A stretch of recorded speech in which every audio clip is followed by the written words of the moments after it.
The Switch 2 is finally here, and with it, its most anticipated new game. That's right, Nintendo Switch 2 Welcome Tour! Now, I know what you're thinking. You bought this? Well, please consider, I make very bad financial decisions when it comes to gaming. I bought 1-2 Switch at launch. And so today, since I'm sure no one is going to buy this, let alone play it for more than 30 minutes, I'm going to take us through all that this glorified $10 tech demo has to offer. The game starts with you choosing a random person in line to possess. I shall go with Orange Bucket Hat, because nothing represents me better. And then I set off into the land of Switch2.png. So the gameplay here, if one can really call it that, is pretty bad. There's a few main things that you'll be doing as you traverse all the individual parts of the Switch 2. The main thing is collecting stamps. Why would I say that this is the main thing versus the mini games and tech demos, you may ask? Because you're locked to one area until you find all of the stamps in it before you can move on.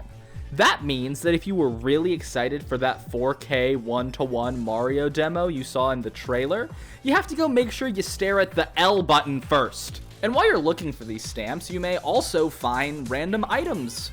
These are lost items that you have to return to the Lost and Found. Collectibles are fun, especially when you have to go back to the start every time you find one and you can only hold one at a time. There are also mini games in each area that correspond to the part of the Switch 2 that you are currently on. For example, on the left Joy-Con, you can play this game where you control a ship with the mouse mode and you have to avoid bombs. Or this one where you have to find where the vibration is strongest while using mouse mode. And here on the Joy-Con grip, there's a game where you use mouse mode to shoot balloons, which is impossible to do if you have your Joy-Cons in the Joy-Con grip. Oh, and over here on the camera, you get to use mouse mode to feel some vibrations. My favorite camera feature.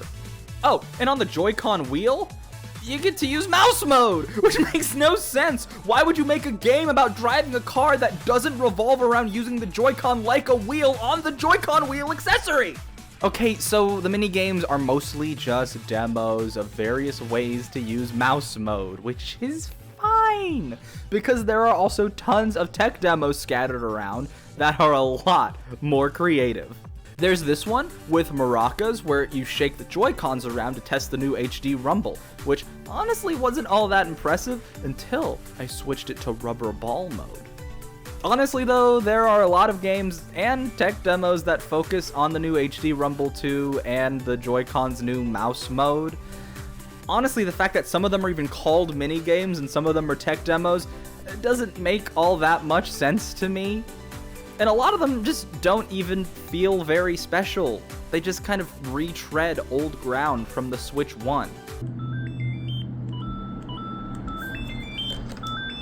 Every now and then, you find one that you hope gets used as a feature in a full game, maybe. This motorcycle one instantly made me think of how fun a pod racing game would be with a similar control scheme. Then, you've also got trying to put a shape in a hole using mouse mode. Look, mouse mode itself is fine. This first-person shooter game, actually pretty sick. But the second that you have to start rotating the Joy-Con as well as using it like a pointer, it does not work well at all. There are also some games and demos that focus on the new display features, like the 120Hz screen.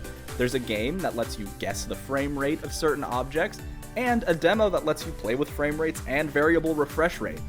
Similarly, there's games and demos about the docked 4K resolution, like the Mario one from earlier where each pixel on the screen is a pixel of the original Mario Brothers. There's even a demo that explains super sampling. The issue with all of this, though, is that if you care enough about the Switch 2 to spend $10 on this game, wouldn't you already know about all of this?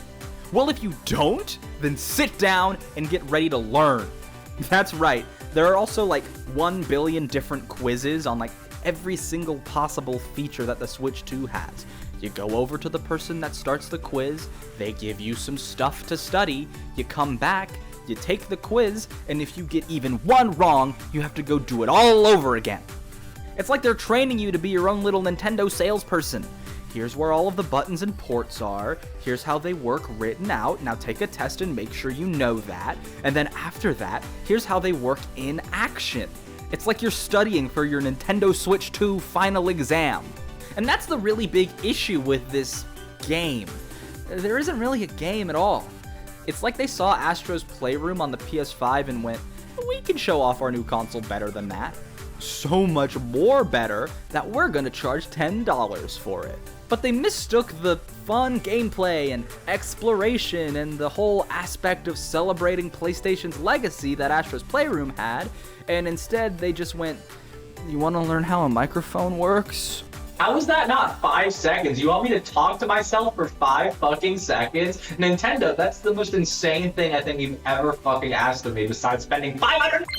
I mean, even 1-2 Switch does a better job at being a game than this, and 1-2 Switch was one of the most obvious tech demos released as a full product I've ever seen in my life. At least you can gather a bunch of people around and laugh at the absurdity of milking a cow while looking each other in the eyes. With Welcome Tour, I feel like I just paid $10 for a manual to the console that I just bought so I can help Grandma understand what upscaling is. And the real nail in the coffin for me is the fact that there are mini games in this that you can't play unless you bought the camera or the Pro Controller. That means if for some masochistic reason you wanted to 100% this terrible excuse for a game, you have to go spend, what, like $140 more? So I simply won't 100% it. I'm gonna skip past all of the quizzes, I'm gonna skip past all the extra levels on the mini games, I'm gonna collect all of the stamps and find out what lies at the end of this welcome tour. And the end I finally found. You find yourself not just inside of the Switch 2, but at the SoC itself. And your reward for collecting all of the stamps and finding your way here? Oh my god, it's a final exam? It's actually a final fucking exam? I shouldn't have skipped so much. I barely remember anything. You can use mouse controls by nibbling on cheese. The speakers are encased with bread. I don't. Wii Remote 2006. I did it. I finally passed my Switch 2 exam. And my reward? Oh, that's what that is.